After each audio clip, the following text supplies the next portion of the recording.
He's a former matinee idol, an actor,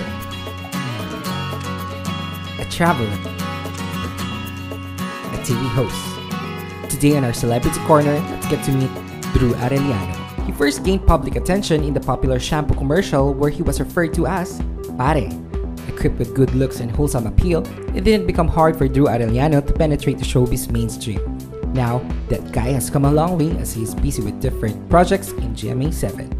Same old, unang hirit daily, GMA7. AHA also, every Sunday, 9:30 a.m. and Balikbayan, which will be weekend getaway already because QTV will be GMA News Channel. So, yun, antabayan lang nila yung ano. Years ago, he was seen acting in a teen-oriented show and a sitcom. Now let's ask Drew if he misses acting on TV. You want to? No. I saw you Blink before. That's a long time ago. I think for me, hosting is I think more fun and more me. That's why you're acting naman because that's not you, you know. But anyway, that's why I want to be a host because it's me. It's more natural. As most of us know, Drew has been in a relationship with TV host actress Iya Villania. Let's ask Drew how he and Iya is doing these days. Or should I say, this night? Iya is not yet sleeping. She's preparing stuff, but she's great. Yeah. Any Valentine's? Yes, we do, but I will not divulge. Moreover, let's talk about his stopover here in Ilocos. Of course, this is my, I think, fifth time to visit Vigan, and every time I visit, it's always a blast. But this time, it's actually to host. Sorry, to host the event for the first time. So medyo enjoy. Okay naman yung mga tao. Of course, the support of the local government. Okay din, masaya. So yeah, definitely the food. Always the food. Bagnet, yung poke or something, diba? I mean, perfect combination. Yung kinain namin kanina for dinner. People who ambush you for interviews. I think that's part of it also. Yeah. As for Drew's fans, here's a special message just for you. Won. Pero maraming salamat sa hindi sa paglipat ng channel habang napupunod nyo ito, no? But anyway, thank you for your warm welcome here in Ilocos. Thanks. Good night.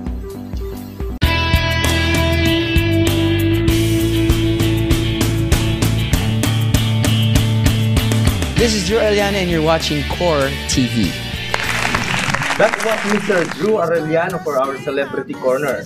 Yes. Ni Iya to. Oo naman. Alam mo, tagal-tagal na nila. Talagang napaka-sweet din nila. Tsaka, nababasa ko yung tweets nila sa Twitter. Hindi talaga sila, never pa sila nag-away. Or yung tipong, minsan nga, nagkakansyawan pa sila na kunyari kung may tinutugso si Iya na babae kay Drew. Talagang, ayos lang sila. Napaka-cool nila as a couple. Matagal na sila eh. Being in a show business, diba, ang tagal na nila. Diba, ang dami temptation sa mga gano'n. Oo, talagang isa sila sa mga talagang... Pero pa rin sila sa relationship. Yes, parang longest running relationships in show business. Yeah, and of course, siya rin yung host ng...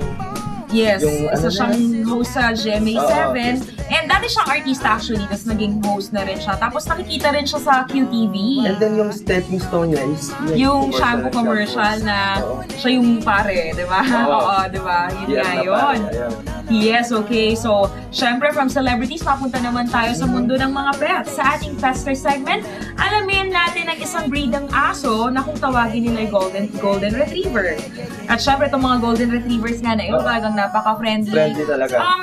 I think they categorize under working dogs ba to or somewhat. Parang gano'n kasi malalaki rin ang Golden Retriever, di ba? At saka matatalino daw yung mga yes, intelligent and versatile. And alam mo ba na they have a high level of sociability. So ibig sabihin, pagka yung mga asong to, sila yung sociable at sila yung talagang hindi masyadong kahit sinong aloof pwede sa lumapit. Oo, yun nga. Tsaka kalmado sila and of course they are willing to learn. So, paano yan? Kilalanin lang natin kung ano nga ba tong Golden Retriever na to sa ating Pester.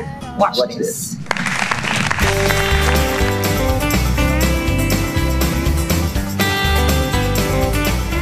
Hi, Wake Up Ilocos. I'm Erwin Padre and this is my pet, Maui. She is a Golden Retriever and she is 5 months old. Isang businessman si Mr. Erwin Padre. Kasalukuyan siyang may-ari ng isang computer shop sa Vigan. Siya ay nakatira sa Nagilian, Cauayan, Ilocos Sur kasama ang kanyang asawa na si Mrs. Aleth Padre. 4 months na silang married, ngunit wala pa silang mga anak. Kaya naman ang pag-aalaga ng aso muna ang pinagkakaabalahan nila. Sila ay may 4 na cute na doggy at isa dito ay si Maui na may breed na Golden Retriever. Ang Golden Retriever ay isang klase ng breed ng mga aso na kung saan sila ay may malambot na bunganga at makapal na balahibo at kadalasang kulay ng mga ito ay golden brown. Playful at mahilig din sila sa tubig. Versatile at matatalino ang mga Golden Retriever kaya naman nabibilang sila sa mga guide dogs, gun dogs, hunting dogs at illegal drug detectors. Sinasama din sila sa mga search and rescue dahil loyal at gentle sila. Playful at friendly ang ganitong uri ng aso at dahil dyan, nasa listahan sila bilang family pet at kadalasang nakikita natin sila sa mga pelikula o sa mga TV series. Bakit nga ba Golden Retriever ang napili niyang pet? Nung una kasi, ang first dog namin, yung Cocker Spaniel, mag-isa lang siya noon. Kaya naisipan namin na bumili pa ng kasama niya para hindi boring. Ang napili namin, Golden Retriever. Ang Golden Retriever kasi, sinabi nilang family dog. Ibig sabihin nun, mabait sa master niya at saka masunuring. Kaya yun. Tsaka madaling turuan. Tsaka pinili rin namin yung large breed para hindi lang toy dog yung mga kinuha namin. Ano naman kaya ang history behind his pet's name, Maui? Maui kasi yung mga kasama niyang pet, puro M lahat yung pangalan. Mia, Mini, tsaka tapos yung asawa ko sinabi, ano na lang, Maui na lang para tatlo silang M. Ganun pala. So, Kuya Erwin, madali lang bang turuan ng mga tricks si Maui? Mahirap kasi magturo kasi marami sila eh. Ibig ko sabihin, pag tinuruan mo siya tapos nakikita niyo yung mga kasama niya, hindi siya sumusunod kasi nakikipaglaro lang siya. Kahit sabihin mong 10 beses mong sabihin na sit, hindi siya magsisit. Kung kasama niya yung mga ibang aso. Pero kapag nasa kulungan niya, sumusunod naman kahit paano. So, paano naman kaya nila napapanatili ang good hygiene ni Maui? Ang hygiene niya, pinapaliguan namin siya twice a week. Kasi yun yung advice ng vet namin. Pero minsan, ginagawa namin every other day. Kasi minsan sa loob sila ng bahay natutulog. Kaya yun. Pero na-try na ba niyang mag-groom, Kuya? Ang Golden Retriever, hindi siya sa grooming. Kasi ang 5 months old pa lang siya, hindi pa fully develop yung coat niya. Mga 1 year siguro lalaki na yung mga balahibo. Ano naman ang mga kinakain niya? Ang pinapakain ko sa kanila, pure dog food lang. Ang sabi kasi ng pet namin, mas maganda kung solo dog food lang. Pero kung minsan, nawawalan kami ng supply ng dog food, bale ang ginagawa namin, manok, boiled chicken, pero yung ano lang, yung laman lang, walang skin, tapos hinahalo na lang sa rice. Aba, at talagang chicken without skin pa ang pinapakain mo, Kuya, ha? Napakasosyal naman. Ano naman ang mga bawal ipakain sa kanila? Mga bawal na kainin nila yung matataba. Tulad ng yung dito, bibe. Kasi sabi ng vet namin, bawal daw sa kanila. Masisira yung sa digest, sa nila. O ayan, tips sa mga pet owners dyan, bawal daw ang mga fatty foods, ha? Paano naman kaya ang healthy Maui? Kumpleto na ba siya ng vaccine? Kumpleto na sa vaccine. 5-in-1 vaccine niya.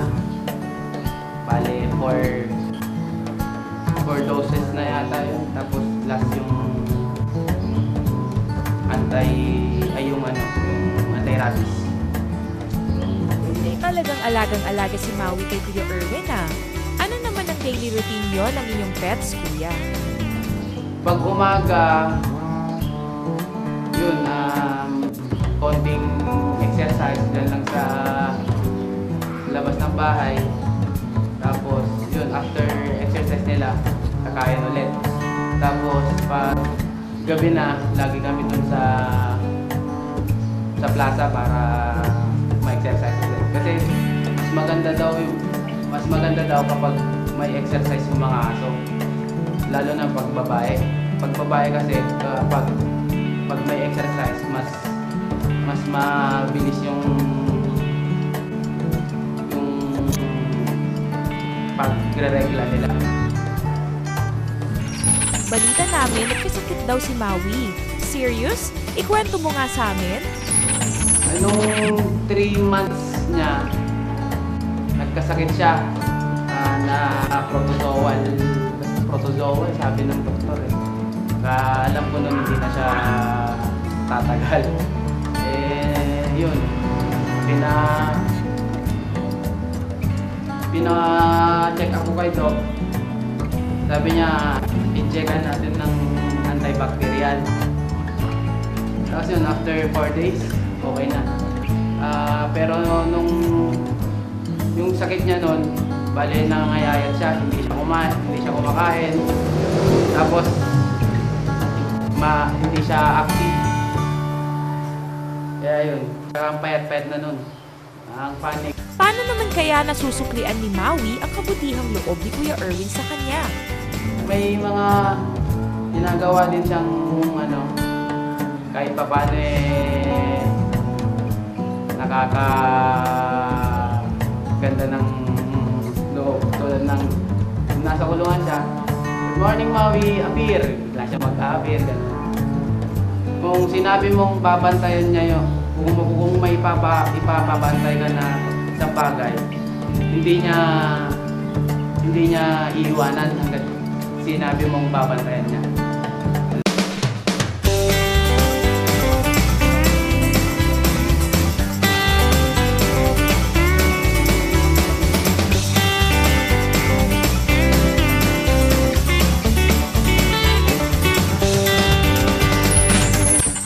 Wow! Nakakagaan talaga ng loob, kaya no doubt kung bakit love na love ni Kuya Erwin itong si Maui. Now, Kuya, it's time to give naman your message sa mga kagaya mong pet lovers out there. Sa mga dog owners, sabi nga nila, yung mga dog daw ay man's best friend. Tama yung kasabihan na yun, kasi mas maganda na mag-alaga ka ng mga ganitong mga aso. Kasi alam mo na na loyal sila sa mga master nila, tulad ng mga ibang tao dyan. Kung mga kaibigan mo pa tinatareto ka, kaya advice ko sa kanila, mas maganda na may mga pet kayo para libangan lang.